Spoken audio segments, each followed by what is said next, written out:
Post Survivor Series Monday Night Raw 11/23 review results, and you're probably here for the Fiend. As you're gonna see in the thumbnail, the Fiend was haunting Randy Orton. He was haunting Randy Orton. Now, I'm gonna get into it in a little while and explain what the fuck happened, but essentially it was Randy Orton versus AJ Styles, and in the match, like towards the end, the Fiend started haunting Randy Orton and distracting him, and then he appeared again, as you're gonna see in the thumbnail, and at that scared Randy Orton, and so AJ Styles was able to, in fact, hit him with the phenomenal forearm and get the W. So we'll get into what this means. Please don't leave the video. Monday Night Raw is boring, not me. But so earlier in the match, in the night, Team Raw was kicking off the show, and because they won the show, they were gonna get rewarded. So those 5 were going to get considered for title opportunity against Drew McIntyre. And what happened was that Adam Pearce was talking, and he was like, "All right, you guys gotta convince me." And he said something to Braun Strowman. Braun Strowman got pissed and headbutted Adam Pearce, and that's how the show started. And then throughout the night, Adam Pearce was talking to Bobby Lashley and shit like that. And so he was like, all right, so here we go. We're going to have 3 matches, single matches tonight, and minus Strowman. And he just put Bobby Lashley.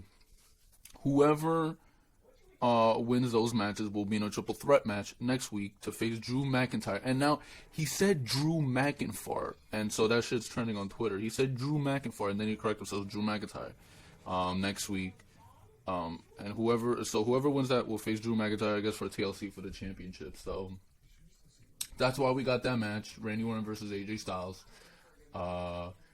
Obviously why Randy Orton was there. He was talking to Adam Pearce, and then you see right here Alexa Bliss. So it was announced that she was gonna face Nikki Cross tonight, and so they showed a whole video package of that. There was a Firefly Funhouse segment with her and Bray Wyatt talking about friendships, and they killed the friendship animal, fucking frog, whatever the fuck. So they did that, and then Nikki Cross was interviewed before the match, and then she went to the ring, and she got her new music, and the shit horrible, does not fit her. I don't know what the hell they were thinking. So Nikki Cross versus Alexa Bliss. At one point, Alexa Bliss fooled her. She started crying, and she did the Sister Abigail. And as you see, this is how she got the win. So that was that. Alexa Bliss probably moving on to someone else. I don't know.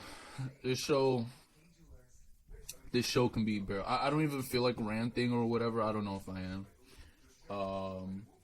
Then you had the Hurt Business backstage with the New Day, and they were pressing the New Day like, "Yo, I want a title opportunity," and so they did, to the point where they intimidated Xavier Woods, and so they got the title opportunity. So the match started. First of all, they had their match, but then they both got counted out, and I don't understand this. Logically, if you don't want to lose the titles, or if you don't want to lose the title opportunity, and you're about to get counted out, roll in and out of the ring to stop the count and restart it. I don't get it. They both got counted out. I don't know who the fuck it was. I think it was Shelton Benjamin and Kofi Kingston. They restarted the match, MVP persuaded, and they still fucking lost.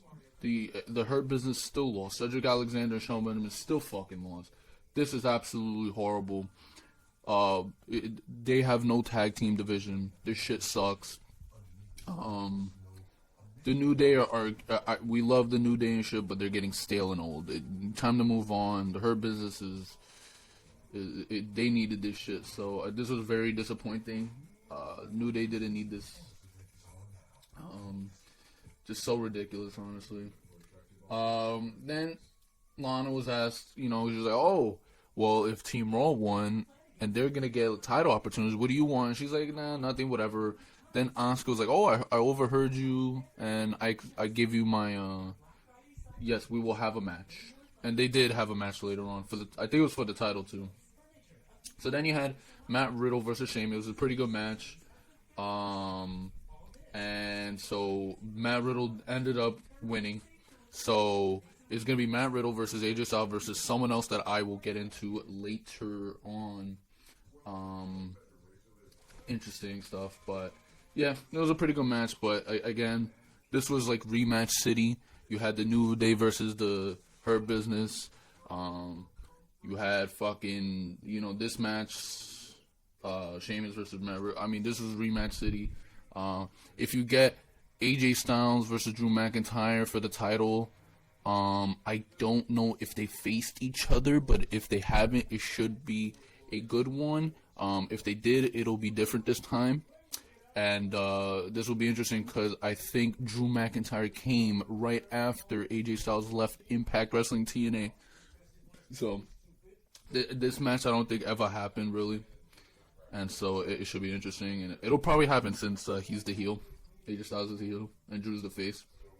Drew McIntyre did not appear on the show. I was surprised. He was not on this show, if I'm not mistaken, honestly. And WWE ended up still continuing the Undertaker celebration. So, yeah. I mean, they showed packages of shit, but from last night. So, Undertaker, they still were doing him.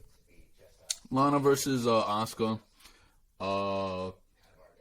I forgot what the fuck happened. Nia Jax and Shayna came out, and the tag champs attacked Asuka, and it resulted in a DQ. And then it led to a tag team match between Asuka, Lana, and Shayna and Nia Jax. And whatchamacallit? So what the fuck is it? Asuka comes from behind from a roll up.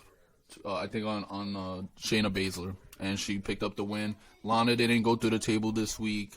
Lana was able to escape. We're getting this Lana lucky streak, so I don't know, don't care. Raw women's division is in fucking tatters, man, in tatters.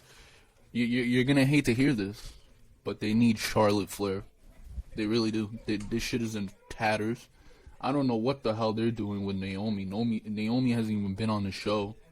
She wasn't even on Team Raw. I don't know what the hell happened. I don't even know. Like, didn't she recover from the injury or something? I don't even fucking know, honestly. Matt Riddle, he came up to MVP. He's like, yo, I want to congratulate. I want to wish Bobby Lashley good luck. And then he's like, oh, but I got business investments or whatever. Fucking. So MVP's like, yo, I'm not your bro, and some shit like that. I don't know. So then it was Bobby Lashley versus Keith Lee. Pretty brutal match. I thought it was going to be a good match. And MVP costed Bobby Lashley the match. And then the announcers covered it up by saying that MVP was protecting his investment. So that was pretty interesting. And I don't know. I guess so. If you want to protect your investment, I guess that's a good way to cover it up. But it was to also protect Bobby Lashley from taking the L. So there you go. That was then you know, obviously you had the Randy Orton versus AJ Styles, and so it's gonna be Keith Lee versus Matt Riddle versus AJ Styles next week. Winner gets Drew McIntyre. So there you go, ladies and gentlemen. If you're new to the channel, please leave a thumbs up, subscribe. Please subscribe. That helps me. Thumbs up helps me, and turn that notification bell on, and I'll see you guys next